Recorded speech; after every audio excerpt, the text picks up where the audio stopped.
Jake Martinez wiped the sweat from his forehead as he finished checking the air filters on Level 7 of New Geneva Station. The work was simple, but important. If the air systems failed, everyone on the station would die in minutes. Jake had been doing this job for 3 years now, and he knew every pipe, every valve, and every warning light by heart. The station was quiet during the night shift. Most people were sleeping, and only a few workers like Jake moved through the empty halls. New Geneva Station was built at the edge of human space, far from Earth and the other human colonies.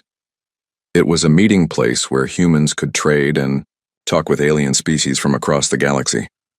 Jake had always been curious about the aliens who visited the station.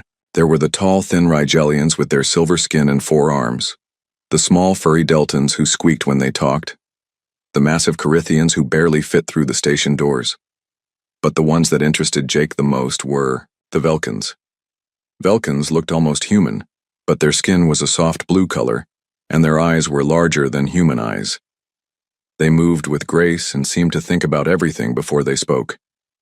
Most aliens who came to the station were traders or diplomats, but the Velkans came to study. They wanted to learn about human culture and behavior. 3 weeks ago, a new Velkan had arrived on the station. Her name was Zara, and she was part of a cultural exchange program. While other Velkans kept to themselves, Zara asked questions about everything she saw. She watched humans eat, work, and talk to each other. She took notes on a small device that glowed when she touched it. Jake first met Zara when she was sitting in the observation deck, watching human workers load cargo ships. She had been there for hours, just watching and taking notes. Jake was on his break and decided to sit near her. "What are you writing about?" Jake asked. Zara looked up at him with her large, dark eyes. "I am trying to understand why humans work so hard when they could use machines to do everything." Jake laughed. "We like to stay busy. It gives us purpose." "Purpose," Zara repeated the word slowly. "This is a concept my people find difficult to understand." From that day on, Jake looked forward to seeing Zara during his shifts. She would ask him questions about human emotions, human relationships, and human dreams. Jake found himself staying later after work just to talk with her. "Why do humans form pairs?" Zara asked one evening as they sat in the station's small cafe. "You mean like marriage?" Jake asked. "Yes. Among my people, we share consciousness during reproduction, but we do not form lasting emotional bonds." It seems inefficient, Jake thought about this. "I guess we like having someone who understands us, someone who cares about us even when we make mistakes." Zara tilted her head. "You desire to be understood?" "Everyone does," Jake said. "Don't Velkans want that too?" "We understand each other through the mind link during reproduction, but outside of that, we are individuals. We do not seek emotional connections." "That sounds lonely," Jake said. "Lonely." Zara wrote the word down. "Another human concept I struggle with." Over the next few weeks, Jake and Zara spent more time together. Jake showed her human movies and music. Zara shared stories about Velkan technology and their home planet. Jake learned that Velkans could live for over 300 years and that they had perfect memory. Zara learned that humans often acted on emotion rather than logic, which fascinated her. One night, Jake was working late in the engineering section when Zara found him. She often did this, appearing quietly while he worked and asking questions about human behavior. "Jake," she said, "I have been observing human couples on the station. They spend time together even when they are not working or reproducing. They share food and conversation. Why do they do this?" Jake looked up from the control panel he was repairing. "It's called dating. It's how humans get to know each other better. We spend time together doing things we enjoy." "Dating," Zara repeated. "This is how humans form emotional bonds?" "Sometimes. Not all dates lead to relationships, but it's how we start." Zara was quiet for a moment. "Would you show me how this works?" Jake's heart started beating faster. "You mean, would I take you on a date?" "Yes, I believe experiencing this human custom would help my research." Jake put down his tools and looked at Zara. Her blue skin seemed to glow softly in the dim light of the engineering bay. Her large eyes watched him with curiosity and something else he couldn't identify. "I would like that," Jake said. "Would you like to have dinner with me tomorrow? Just the two of us?" Zara was quiet for a long moment. Her expression changed, becoming more serious than Jake had ever seen her. "I accept," she said finally. "But you must understand something, Jake Martinez. Among my people, such an invitation carries implications your species may not be prepared for." "What do you mean?" Jake asked. Zara stood up, her movements suddenly formal. "When a Velkin accepts what you call a date, it is not a simple sharing of food and conversation. It is a request to share consciousness itself. It is an invitation to bond minds and experience each other's thoughts and memories." Jake felt his mouth go dry. "And you're saying yes?" "I am saying yes," Zara replied. "But you should know that no Velkin has ever attempted such a bond with an alien species. Most of my people believe other species lack the neural complexity for true consciousness, sharing." She moved closer to Jake, her eyes reflecting the lights of the control panels around them. "If we do this, Jake Martinez, it will change both of us forever. And it may change the relationship between our species as well." Jake stared at her, his simple question about dinner suddenly feeling much more important. Around them, the station hummed quietly, unaware that a human maintenance worker and an alien researcher had just agreed to something that could change the galaxy. Jake could not sleep that night. He lay in his small room, staring at the ceiling and thinking about what Zara had told him. Sharing consciousness sounded impossible, but then again, 3 years ago he never thought he would be living on a space station talking to blue-skinned aliens. The next morning, Jake went to work as usual, but word had already spread through the station. Maya Chen, the cultural affairs officer, found him during his lunch break. "Jake, we need to talk," Maya said, sitting down across from him in the cafeteria. "I heard about your dinner plans with Zara." "How did you find out?" Jake asked. "Zara spoke with Elder Kethva this morning. He contacted me immediately." Maya looked worried. "Jake, do you understand what you've agreed to?" "Not really," Jake admitted. "Zara said it involves sharing consciousness, but I don't know what that means." Maya pulled out a data pad and showed Jake a file. "I've been researching Velkin bonding rituals since I got the call. It's not just sharing thoughts, Jake. When Velkins bond, they experience everything their partner has ever felt, seen, or remembered. Every emotion, every memory, every sensation." Jake felt his stomach twist. Everything. Everything. And it works both ways. Zara will experience your entire life through your memories. Every embarrassing moment, every fear, every dream you've ever had. "Can I change my mind?" Jake asked. "Of course," Maya said. "But Jake, this could be the most important cultural exchange in human history. No alien species has ever offered to share consciousness with a human. If it works, we could learn more about the galaxy in one day than we have in 50 years of contact." Before Jake could respond, Captain Lisa Park approached their table. The station commander looked serious as she sat down next to Maya. "Martinez," Captain Park said, "I need to know if you're committed to this. We've got 3 different alien ambassadors asking questions, and Earth Command wants a full report." "What kind of questions?" Jake asked. "Ambassador Thex from the Saurian Republic thinks the bonding is dangerous.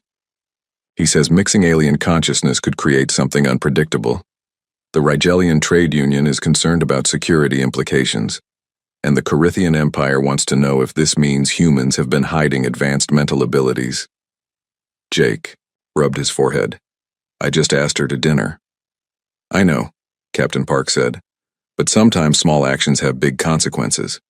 The question is, are you ready for those consequences?" That afternoon, Dr. Sam Collins, the station's xenobiologist, examined Jake in the medical bay.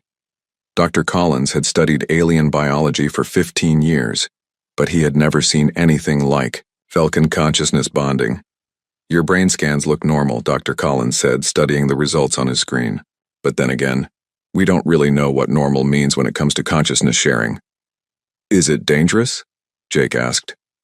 "Unknown," Dr. Collins replied honestly. "Velkins have been doing this for thousands of years, but only with their own species. We don't know if human brains are compatible with their mental processes. What's the worst that could happen? Dr. Collins was quiet for a moment. Brain damage, memory loss, personality changes, or it might not work at all, which could be embarrassing for both species. And the best case? You could gain access to knowledge and experiences beyond anything humans have ever imagined. You might understand the universe in ways we never thought possible. That evening, Jake met with Zara in her quarters. The Velkin living space was simple but elegant, with soft lighting and curved walls. Zara had prepared a meal using both human and Velkin foods. "Are you having second thoughts?" Zara asked as they ate. "Everyone thinks this is crazy," Jake said. "They're saying it could change the relationship between our species." "It could," Zara agreed. "Among my people, bonded pairs often become leaders and advisors. The shared consciousness allows them to see problems and solutions that individuals cannot. What if it doesn't work? What if my brain can't handle it?" Zara reached across the table and touched Jake's hand. Her skin was warm and soft. "Then we will have learned something important about the limits of cross-species connection. But Jake, I do not believe it will fail." "Why?" "Because I have been studying humans for weeks, and I have seen something my people have not recognized. Humans have a quality we call adaptive consciousness. Your minds change and grow based on experience in ways Velkin minds do not." "I don't understand." Zara stood up and moved to her window, which looked out at the stars. "Velkins are born with fully developed consciousness. We learn facts and skills, but our basic mental structure never changes. Humans are different. You continue to develop new ways of thinking throughout your lives." "So you think it will work?" "Think human consciousness is more flexible than any species in the galaxy realizes, including humans themselves." Jake joined her at the window. "When do we do this?"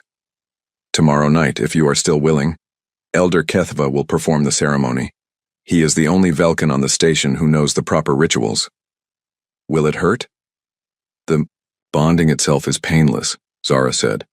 "But experiencing another person's entire life in a few hours can be overwhelming. Some Velkins describe it as the most beautiful experience possible. Others find it terrifying." They stood together in silence, looking out at the stars. Jake thought about his life on Earth, his family, his dreams of exploring space. Soon, if everything went right, Zara would experience all of those memories, as if they were her own. "Zara," Jake said, "what made you say yes? Why are you willing to try this with a human?" Zara turned to look at him. In the soft light, her blue skin seemed to shimmer.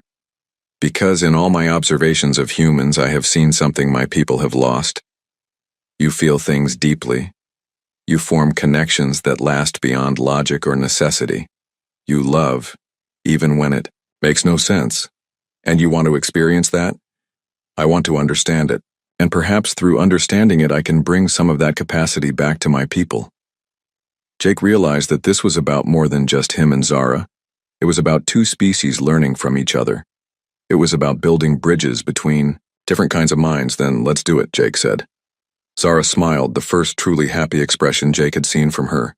"Then tomorrow night, Jake Martinez, we will share everything."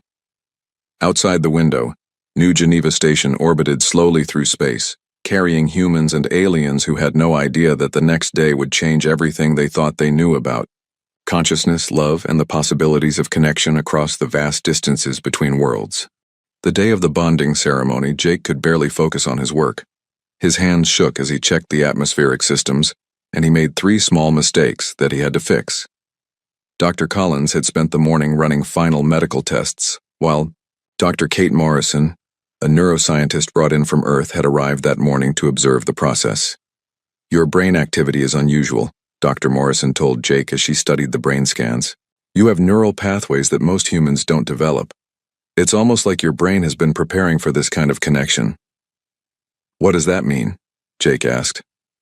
"I'm not sure yet, but it might explain why you're not afraid of this bonding, when most humans would be terrified." Ambassador Thex had requested a meeting with Captain Park to formally object to the ceremony. The reptilian saurian stood nearly 8 feet tall and spoke in a deep, rumbling voice. "This bonding is dangerous," Ambassador Thex told the gathered officials. Consciousness mixing between species could create an uncontrollable hybrid mind. It could threaten the stability of galactic relations. Elder Ketheva, the Velkan diplomat, remained calm. The Saurian concerns are noted, but this is a voluntary ceremony between consenting individuals. Neither the human nor Velkan governments object. That does not address the risk, Ambassador Thex replied. If this bonding creates something new and unpredictable, it could affect all species. Captain Park looked tired. The ceremony will proceed as planned. We'll monitor everything and stop if there are signs of danger. That evening, Jake dressed in simple clothes and made his way to the Velkan quarters where the ceremony would take place. The room had been arranged with soft lighting and comfortable cushions. Strange Velkan symbols had been drawn on the walls with luminescent paint that glowed softly in the dim light. Zara was already there, wearing traditional Velkan robes that seemed to flow like water. Elder Kethva stood beside her, his ancient, face serious but kind. Dr. Morrison and Dr. Collins waited nearby with medical equipment, ready to monitor both Jake and Zara during the process. Are you ready, Jake Martinez? Elder Kethva asked. Jake looked at Zara, who smiled encouragingly. I'm ready. Sit facing each other, Elder Kethva instructed. Place your hands on each other's temples. The bonding will begin when you both focus on sharing rather than holding back. Jake sat cross-legged on a cushion facing Zara. Her large eyes reflected the glowing symbols on the walls. When she placed her hands on his temples, Jake felt a slight tingling sensation. Close your eyes, Elder Kethva said. Focus on opening your mind completely. Hold nothing back. Fear will block the connection. Jake closed his eyes and tried to relax. At first, nothing happened. Then he felt something like a gentle pressure in his head, as if someone was knocking on a door in his mind. I can feel you, Zara's voice said. But Jake realized she hadn't spoken aloud. Her voice was inside his thoughts. Suddenly, the world exploded into sensation and memory. Jake found himself experiencing Zara's childhood on the Velkan homeworld. He saw purple skies and crystal cities that reached toward twin suns. He felt what it was like to learn through direct knowledge transfer rather than reading or practice. He experienced the loneliness of Velkan society, where individuals lived for centuries without forming deep emotional connections. At the same time, Zara was living through Jake's memories. She experienced his childhood on Earth, running through green fields under a blue sky. She felt the warmth of his family's love, the pain of his father's death, the excitement of leaving Earth to work in space. She experienced human emotions with an intensity that made her gasp. But something unexpected was happening. Instead of just sharing memories, their consciousness began to merge and enhance each other. Jake's human creativity combined with Zara's Velkan logic created new ways of thinking. Zara's perfect memory merged with Jake's emotional understanding to form deeper insights. Through their shared awareness, they began to see patterns that neither species had noticed before. They saw how human adaptability could solve problems that had puzzled Velkans for generations. They saw how Velkan knowledge could help humans avoid dangerous mistakes in their expansion across the galaxy. But they also saw something else. Hidden in Zara's racial memories were fragments of ancient knowledge about a great threat. Long ago, mechanical beings had swept across the galaxy, destroying organic civilizations. The machines came in cycles, appearing every few thousand years, to eliminate any species that became too advanced. The cleansers, Zara's knowledge whispered to Jake's mind. They sleep between cycles, but they always return. Jake's human intuition combined with this knowledge to form a terrible understanding. The machines were not gone. They were simply waiting, watching for signs that organic life had grown too powerful again. The bonding ceremony was supposed to last only a few hours, but Jake and Zara found their consciousness so perfectly merged that separating became difficult. Dr. Morrison's monitors showed brain activity unlike anything ever recorded in either species. Their neural patterns are synchronizing, Dr. Morrison reported to the observers. They're not just sharing consciousness anymore. They're creating something new. Elder Ketheva looked concerned. This has never happened before. In normal Velkan bonding, the consciousness merge temporarily and then separate. These two are becoming permanently connected. Is that dangerous? Captain Park asked. Unknown. Elder Cathfa replied, but it may be necessary. Through their merged awareness, Jake and Zara realized that their bonding was creating capabilities that neither species possessed alone. Jake gained enhanced pattern recognition and intuitive understanding of complex systems. Zara developed emotional resilience and creative problem-solving abilities. More importantly, their bond created a bridge between human and Velkan consciousness that could potentially be replicated. If other humans and Velkans could form similar connections, the combined capabilities might be enough to face the ancient threat hidden in the galaxy's history.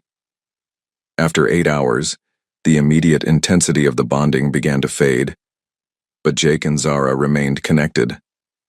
They could feel each other's thoughts and emotions, and they could access each other's memories at will. "How do you feel?" Dr. Collins asked as they slowly opened their eyes. Jake looked at Zara and realized he could sense her thoughts as clearly as his own. "Different," he said. "Enhanced." "We are still ourselves," Zara added, "but we are also more than ourselves." Dr. Morrison studied her instruments with amazement. "Your brain scans show permanent changes in neural structure. You've both developed new neural pathways that didn't exist before the bonding."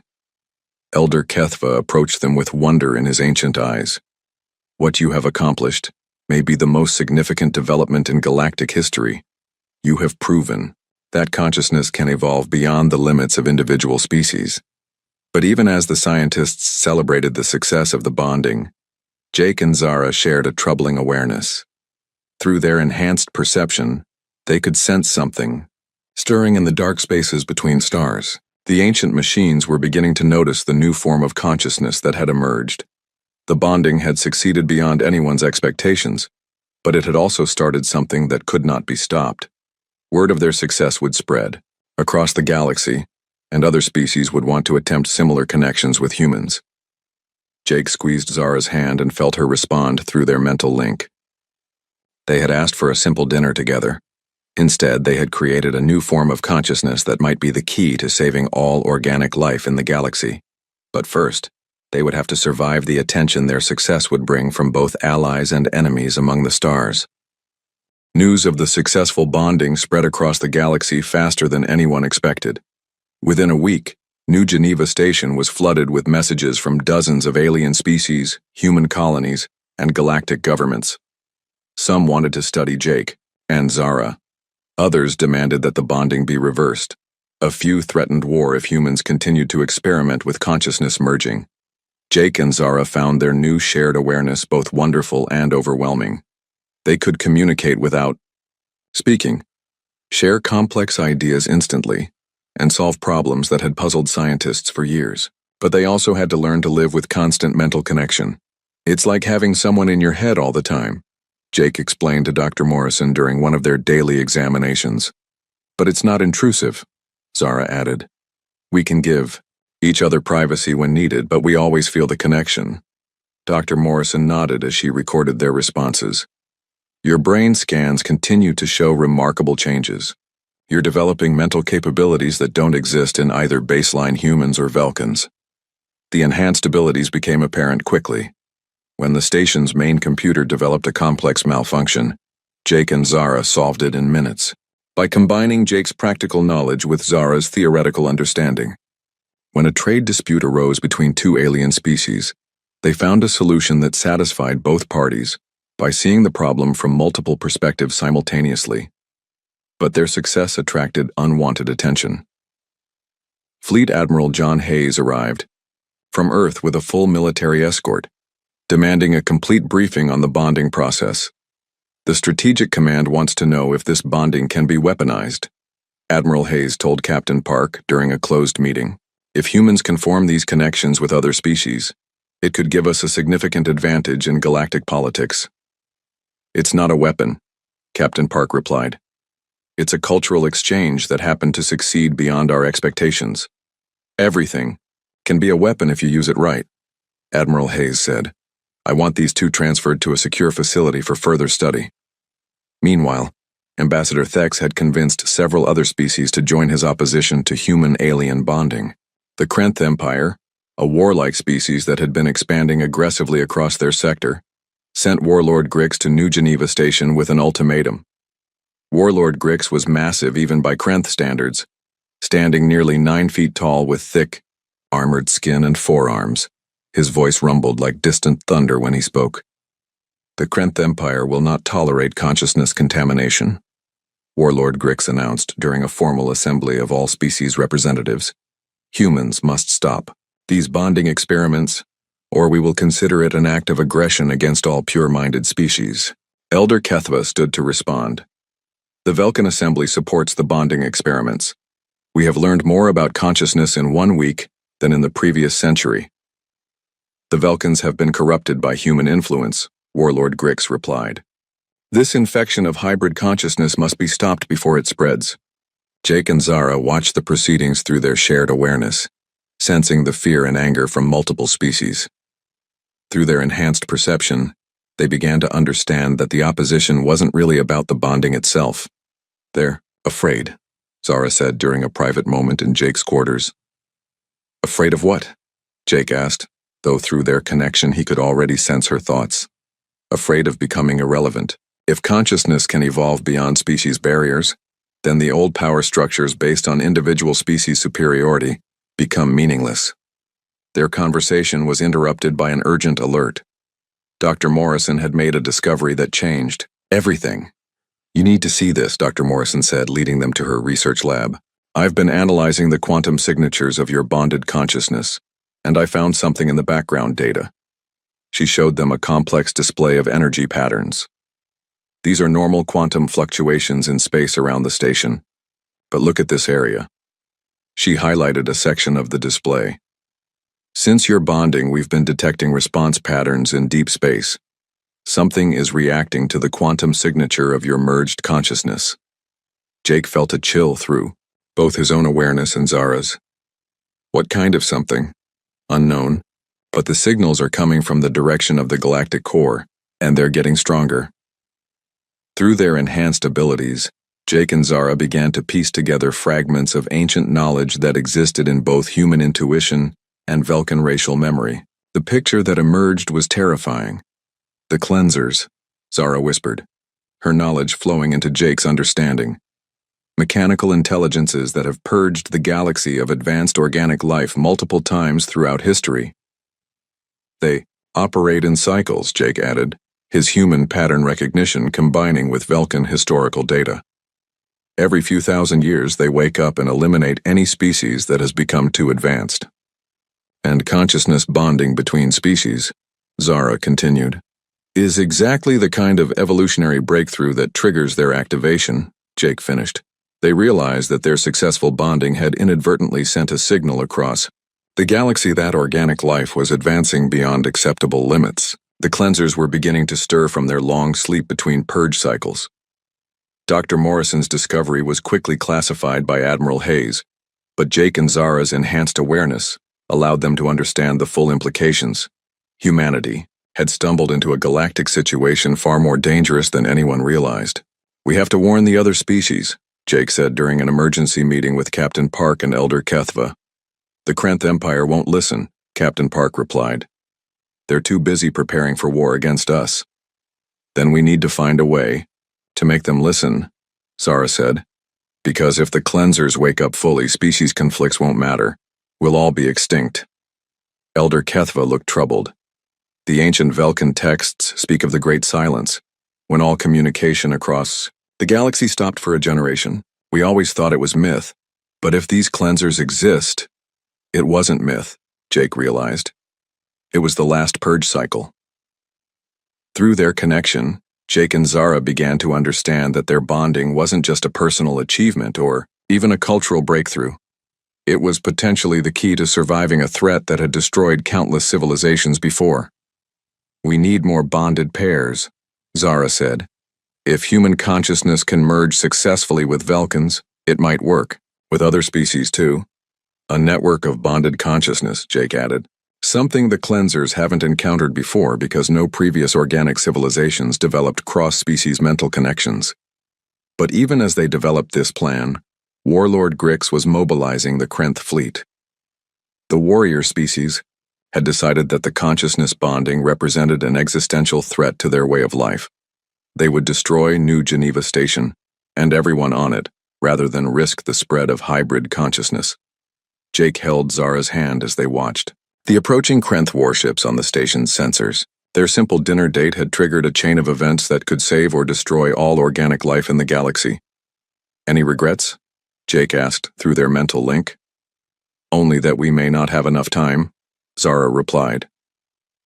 Around them, New Geneva Station prepared for war, unaware that the real enemy was stirring in the darkness between stars, awakening to eliminate what it saw as a dangerous evolution in organic consciousness. The Krenth fleet arrived at New Geneva Station with overwhelming force.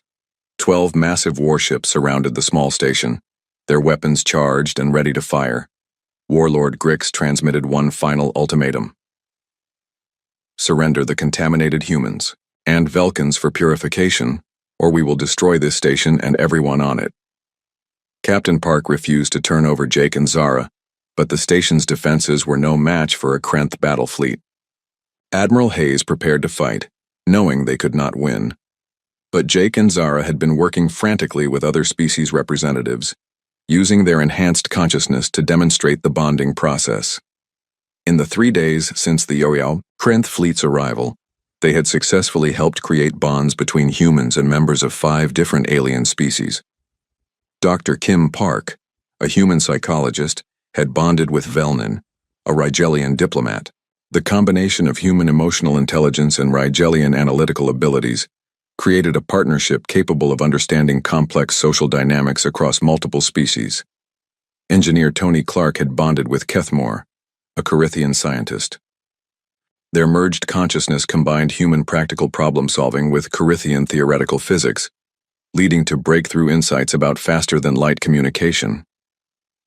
Most surprisingly, Marine Lisa Wong had successfully bonded with Squeaks, a small Deltan trader. The pairing of human military training with Deltan empathic abilities created an individual capable of understanding and predicting group behavior with remarkable accuracy. Each bonding created unique capabilities, but all the bonded pairs found they could sense each other across vast distances. They were forming a network of consciousness that spanned multiple species and ways of thinking. We can feel the others, Zara explained to Elder Kethva as the Krenth fleet prepared to attack. All the bonded pairs are connected through quantum consciousness links. It's like a new form of communication, Jake added. We can share information instantly across the network.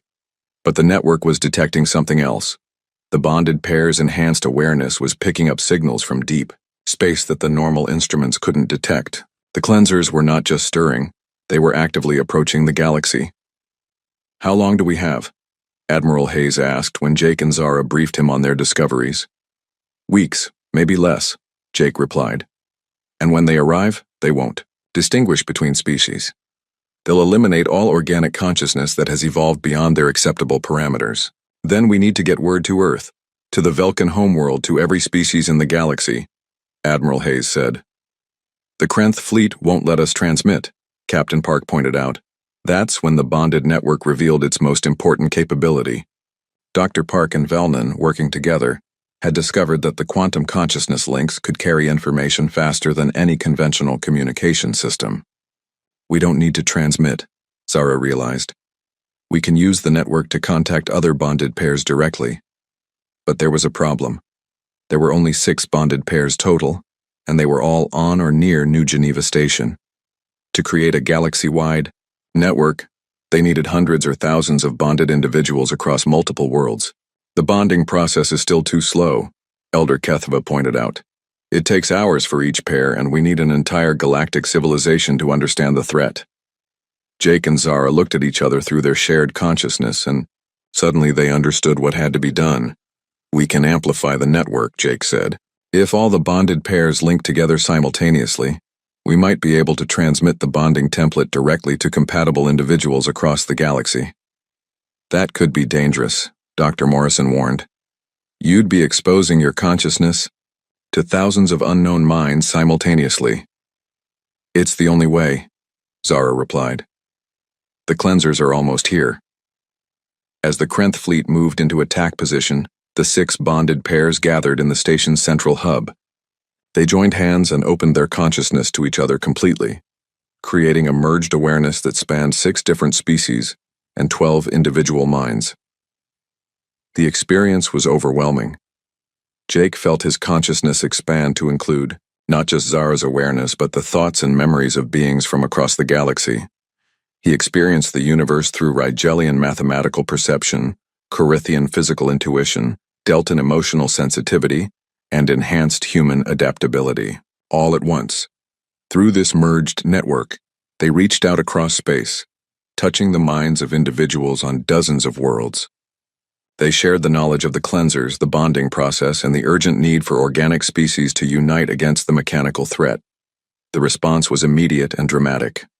On Earth, human scientists and philosophers began experiencing shared consciousness with alien researchers who had been studying human culture. On the Velkan homeworld, individuals started forming bonds with humans who had been working in their embassy programs. Across Rigelian space, the mathematical minds began connecting with human engineers and artists, creating hybrid consciousness, capable of solving problems that had puzzled both species for generations. Even some members of the Krenth fleet began to experience the bonding calls.